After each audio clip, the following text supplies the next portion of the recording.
Doctor बनने के लिए 12वीं में बायोलॉजी पढ़ना जरूरी नहीं, मैथ्स के स्टूडेंट भी नीट यूजी एग्ज़ाम दे सकेंगे। एनएमसी ने जारी की नई गाइडलाइन।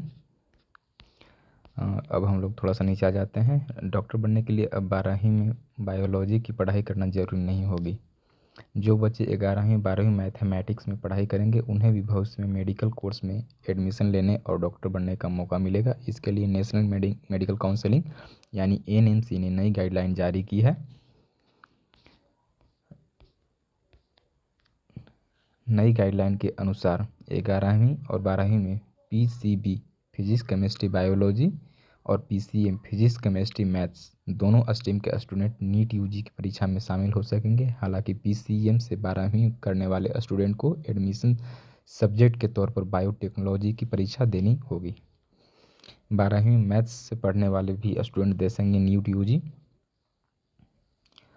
एनएमसी ने नोटिस में कहा गया है कि 12वीं पास करने के बाद एडिशनल सब्जेक्ट के रूप में मतलब एक्स्ट्रा सब्जेक्ट के रूप में अंग्रेजी के साथ साथ फिजिक्स केमिस्ट्री बायोलॉजी या बायोटेक्नोलॉजी की पढ़ाई करने वाले स्टूडेंट नीट यूजी परीक्षा में बैठने के पात्र होंगे। नीट परीक्षा भारत में एमबीएस और बीडीएस में कोर्सेज में एडमिशन लेने के लिए अनिवार्य है।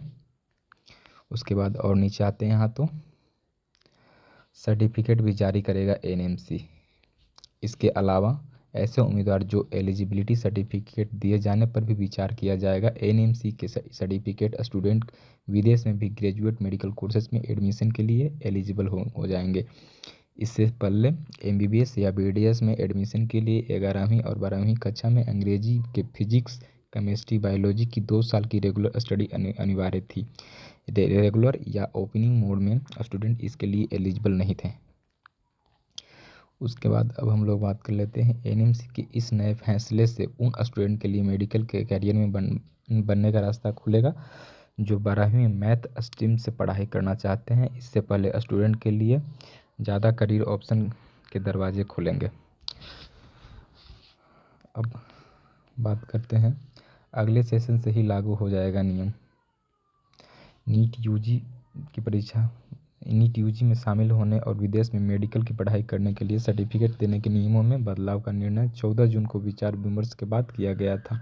एनएमसी 12वीं की कक्षा में अलग अलग विषयों में अध्ययन की लचीपन का हवाला देते हुए एक कदम ही सही ठहराया गया था। नया नियम अगले एकेडमिक सेशन से ही लागू होगा। काउंसिलिंग का कहना है कि ये कदम नेशनल एजुकेशन पॉलिसी एनईपी 2020 के तहत लिया गया है।